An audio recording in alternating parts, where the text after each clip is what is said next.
فاطمه غلامова هنرپیشه نامدار تئاتر و سینما، مادر کارگردان مشهور برزا عبدالرزاقов و همسر حبیب الله عبدالرزاقов، هنرمند نامی تئاتر و سینما، پس از بیشتر از یک ماه مرگ شوهرش درگذشت. فاطمه غلامова 87 سال داشت و تقریباً 60 سال در تئاتر به نام ابوالقاسم لاهوتی شهر دوشنبه کار کرده است. هنوز از صبح امروز در نزد بینای استقامتی روانشاد فاطمه غلامова در برابر خویشان و نزدیکان، اینچنین نمایندگان علم و ادب و فرهنگ کشور حضور داشتند.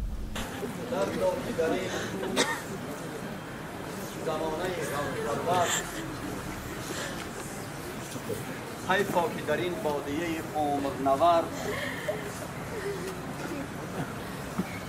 هر روز فراق دوست باید دید، هر لحظه ودای همه می باید کرد. امروز با درد و غم به پایان ما باز یک شخصیت صنعت و فرهنگ تاجیک را برای آخرت گسیل میکنیم. در بین 40 روز آخر سه بزرگوار فرهنگ و هنر ما دنیای فانی را پدرود گفتند. استاد حبیب الله عبدالرزاقов، ناصر حسنов و امروز مادر اپای غمخوار و مشفق مهربان، انسان بسیار شریف، شخصیت بسیار نکونام، اینقدر نیکدل، صمیمی، پاکدل، اینقدر انسان سراپا از محبت، از شفقت، از هنر، اپای فاطمه غلامова و راهی آخرت وصل میکنیم. خاندان غلامova یک محیط فرهنگ، معرفت که قبلگاهشان شادروان حسن غلام از همسنگرهای استاد لاهوتی بودند. برای رشد معارف تاجیکستان چقدر خدمت‌های پرارزش کردند.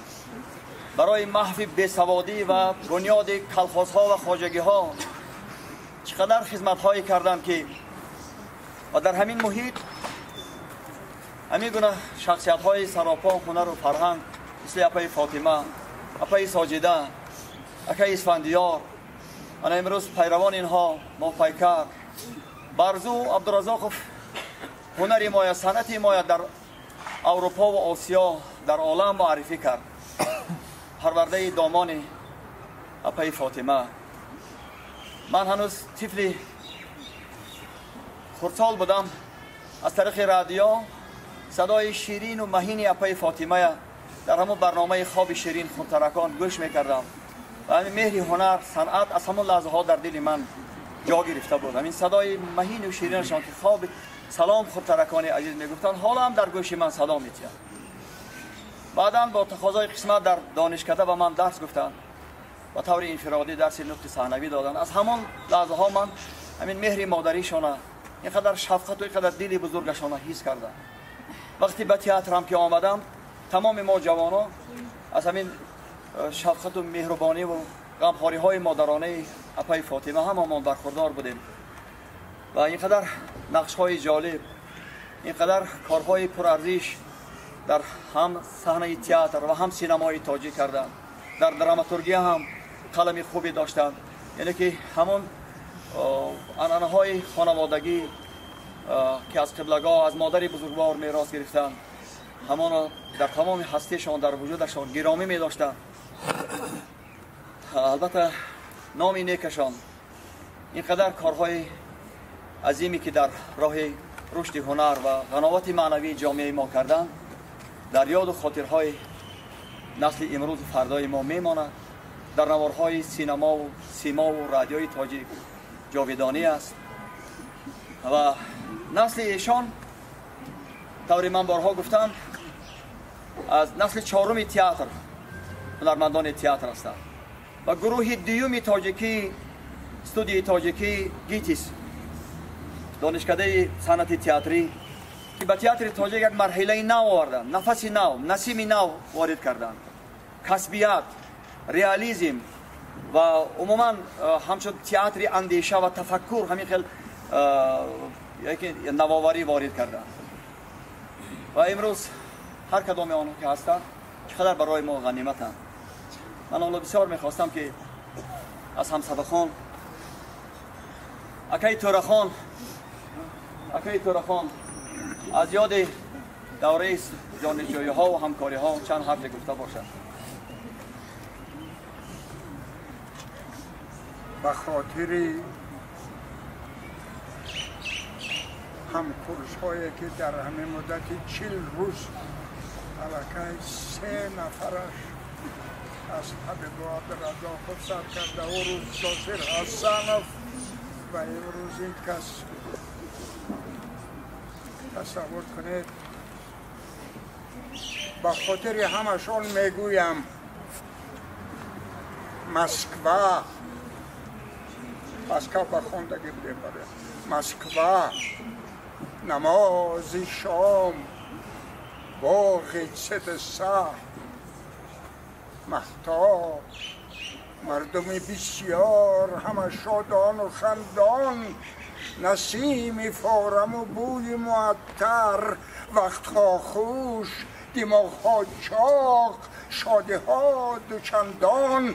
بین این باغ یک حوض کلام بود از نوری چراغ و شعله ما چون ستاره کرمل برزنال بود. زورق بالای موج این آب شفاف آهسته آهسته به پیش روان بود. 20 تاجیک همکورسا را در نظرم 20 نفر بودیم. 20 تاجیک سوار آن بود، همشون جوان بود.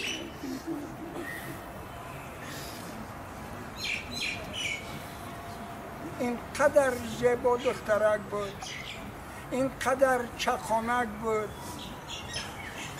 چنان یک میان باریک داشت. من گفتم که من همی کنایی و گورچنکو بازی میکند، انا همین لباسایی که گورچنکو در فیلم بازی میکند در بدن انا همین بود، در بدن فاطمه بود. و گورچنکو هم وقت میخوان شاید از همین فاطمه و روح گرفته و همون نقش خوب بازی، یعنی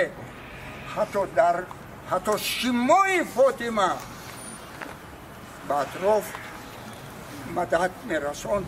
خیلی خلاصه چی گویم در این مدت چیهایی که کردن اینش خدمتهایشون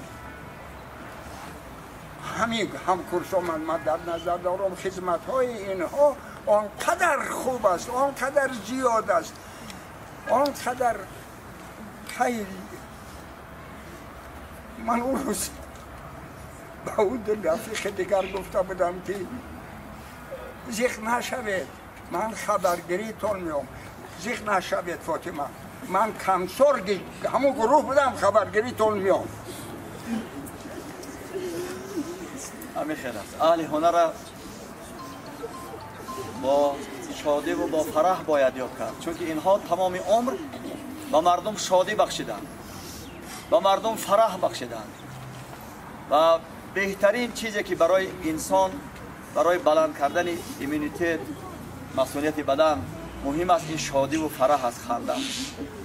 من بسیار میخواستم که استاد تمر شکورова بیاین امروز. البته دشوار است برای ایشان حرف زدن، این قدر سال با هم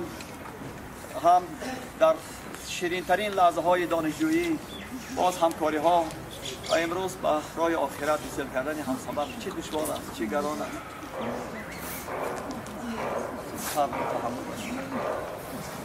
دوستان عزیز، من هیچ وقت گمان نمی کردم که در سر قبر همکورس عزیزم دوگانه به نهایت به دلم نزدیک من ایستاده گپ میزنم. لیکن دنیا همین خیلی بود است. هر یک کس وقت و ساعتش میرسیده سو بهترین آدم ها رو به فکرم خداوندی کریم انتخاب کردن باید دنیا بگرفته میبودن. من رحمی صاحبه، من کمال و اوشیم گدای дуюм курс гитис ба дохил шудем институти театри санъати ба номи луначарский шаҳри Москва. Аввалин шахсе ки моро ба оғӯш гирифтам, мо ҷавоно, ман оли духтараки 16 сола будам, Фотимаҷону Соҷидаҷон будам. Ҳамин хеле меҳрубонона гап мезадам. Ман оли намедонистам ки ин суд чи, барномаи соли якуми хониш чи.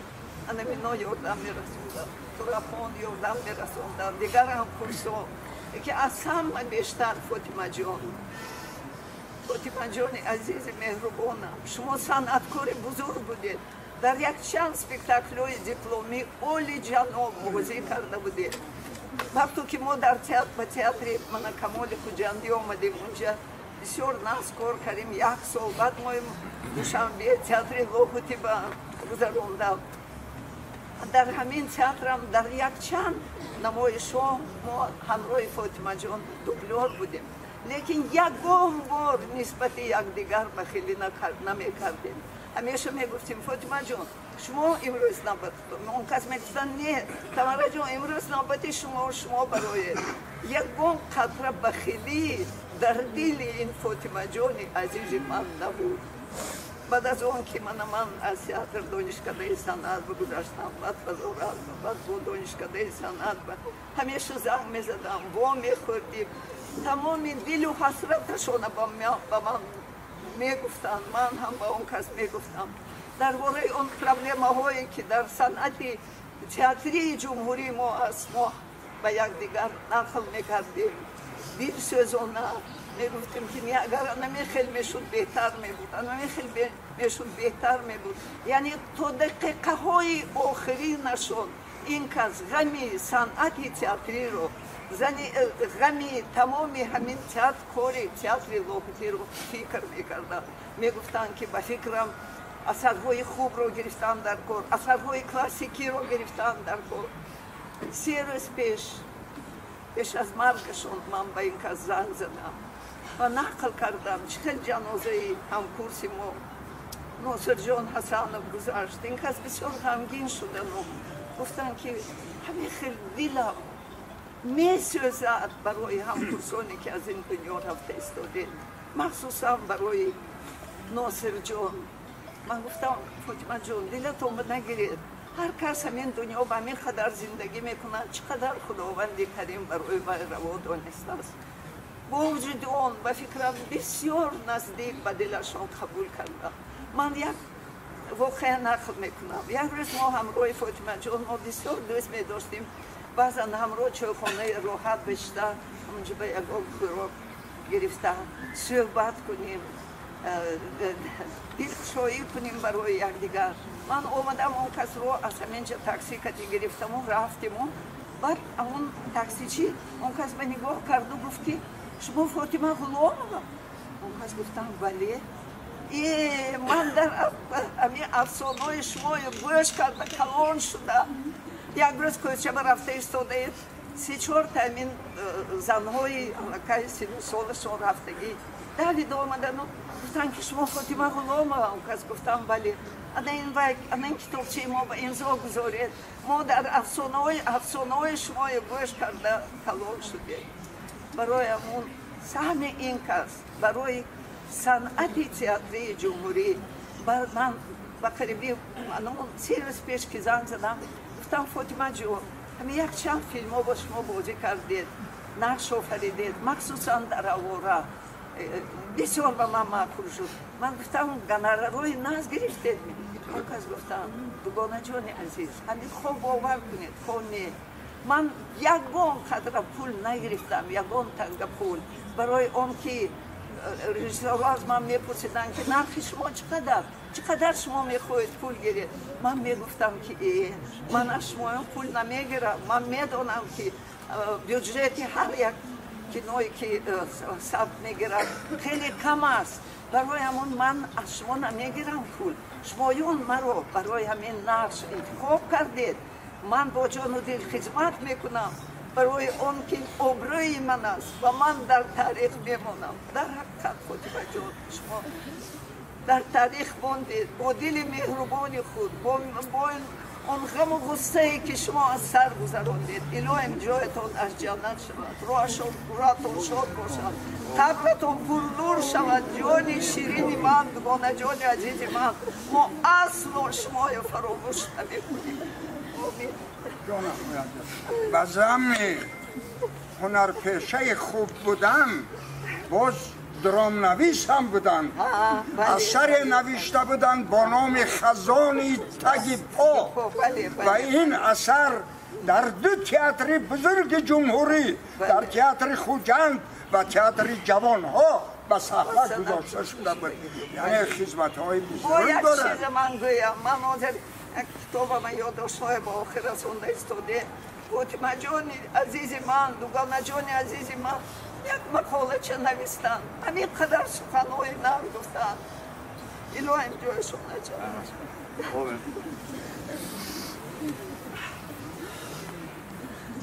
فدایی بودن واقعا هم با تمام هستیشان. اپای ساجدم در تمام تخته فخری تلویزیون تاجیک همیشه همچون بهترین کارگردان نامشان در تخته فخری بود. به یگان عنوان رفتن و من یک مصاحبه هم کرده بودم، گفتم که من فراموش شدم. دکتر جان، من دیروز کتاب انسیکلوپدی ادبیات و صنعت تاجیکی که در 3 قسم چاپ شده است ورق زدم. نام اپای فاطمه نیافتم در اونجا. یه خاکساری ببینید که حتی با همینم یعنی که تلاش نکردن، هرچند که در حقیقت با این قدر سرشت زیبا، با این قدر هنری والا، این قدر کارها، این قدر خدمت هایی که کردن، سزاواری یعنی چقدر کتاب ها و چقدر بگم که بررسی و چقدر قدرشناسی ها هستند. اپای میرم جان، بسیار دشوار است برای شما واجبی عزیز. بیاید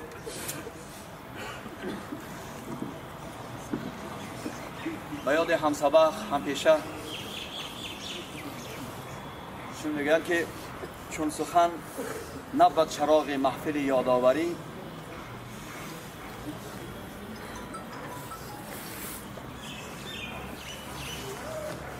بعد رفتنها ز خاطرها فراموش ما.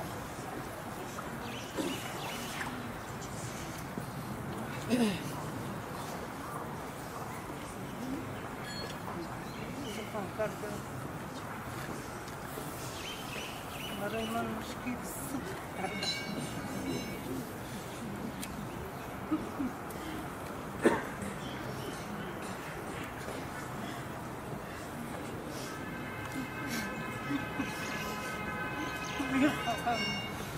هم سکوت کنید، چون که سکوت این سخن است. همه سخن ها گفته شد، چقدر سخن کنیم کم است. الویدا میگویم فاطمه جان، زادروز آمده بودم نزدش گفتم اقلا یگان تئاتر بیا، گفتی آخرین کسری من هیچ جا نمیمونم. رسم گرفتیم گویا که مخصوص نبیره هایشان کتی در همین تلفن همین پگوهی نگاه کردن که نبینیدن خوب دیدن. هر یک هم کورسم میرود من پیشکی خوب میبینم. راحت شد میرم جنتی هستی. خدای لای مادرشان، پدرشان، برادران اینای من میشناختم. از شهر نو ما هم در فرسونزاده پخت‌آباد زندگی میکردیم. میگفتیم که یکدیگر به وادی حصار فاطمه جان رفت شد جای از جنت. و همه شمایان آمده میگویم این هم فرزنداشون، نبیره هایشان عمری دراز بینم، رزق فراوان بینم. رهباره فرهنگ تاجیکستان اینقدر اینها فاطمه افسانه گفته که باشد اینها اعلا میگویند. و همه شمایان تشکر، زنده باشید، امیدوارم که ما فقط رزقهای خودخندی و عدالت به شما سخن کنیم. سلام علیکم عزیزان. سلامت باشید. قسمت جواب از اهل خانواده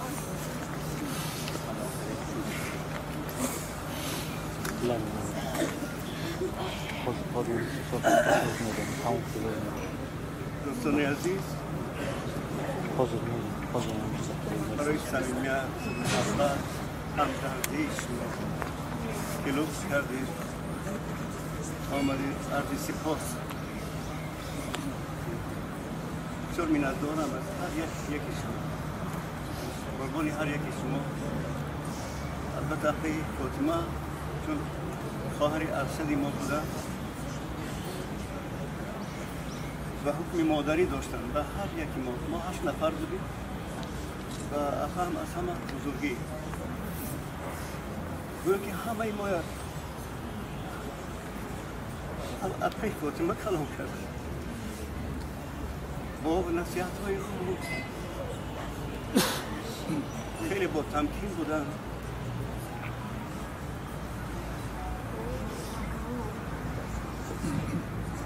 حرف زدن خیلی سخت است چون که در این روز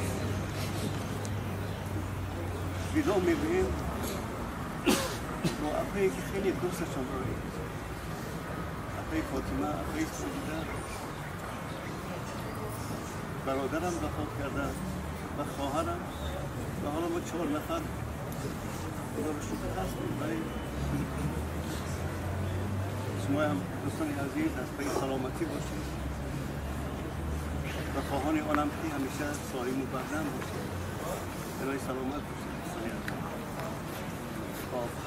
تشکر برای شرکت برای همه اونهایی که اهل فرهنگ اهل علم و ادبیات هم سرجم آمدن امروز ودای مادر بسیار عزیز ما جالب بده میگوید که زندگی صحنه یکتای هنرمندی ماست هر یکی نغمه خود خواند و از صحنه رود صحنه پیوسته بر بجاست خرمان نغمه که مردم بسپارند به یاد در یاد و خاطره های مخلصان هواداران همه اهل هنر و فرهنگ جاودانی نام اپای عزیز ما مادر عزیز ما میماند الوداع الوداع الوداع مادر عزیز امروز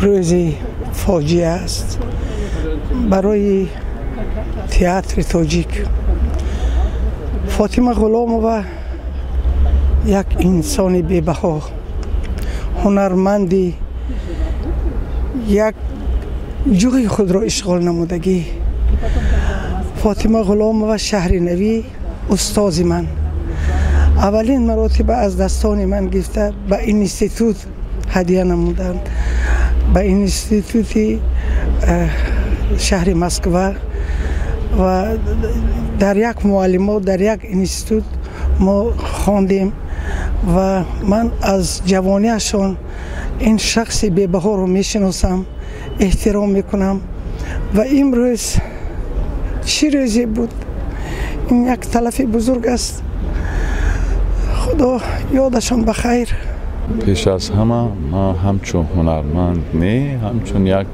شهروندی همین مملکت همچون یک کودکی که در زمانی خیلی جوان و زیبای و آزاده بودنی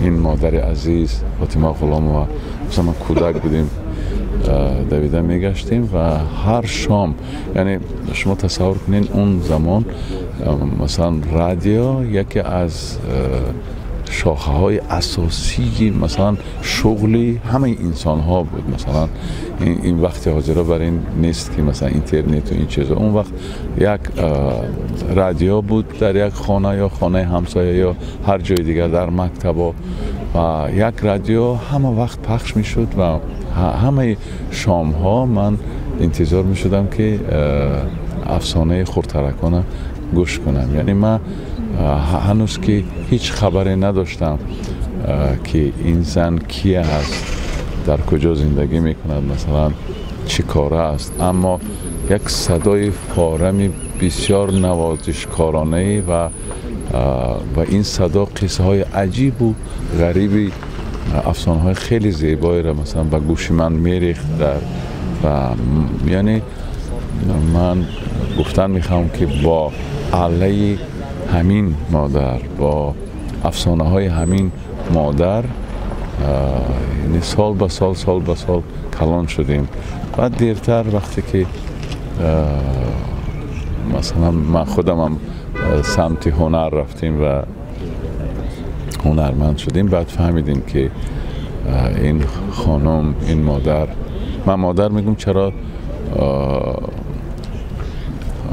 این مادر بارها مرا با آغوش گرفته، همچون پسر بوسیده است، کنار گرفته است و نوازش کرده است و هم وقت پسرم میگفتن، هم وقت پسرم شد مثل برزو میگفتن دوستت میدارم. و یعنی بعد فهمیدیم که خب در چی عائله زندگی میکرده، زندگیش چی بود است و هنرمند. و خوشبخت بودم که میسر شد که در دامانش مثلا سر مانیم، دستاش ببوسیم و در روزهای خیلی مهمی زندگیش یا بد یا خوب در کنارش باشیم. و یک مدت طولانی بازم با هم کار کردیم و همه زمان متاسفانه یگان صحنه ای نبود که ما همراه بازی کرده باشیم، اما همه زمان مهر و محبت این مادر رو من احساس کردم و می حسابم که هنری مملکت خیلی تلفات سخت دید، اما خب بندگی همین هست، آدمی همین است. روحش شاد، آخرتش آباد.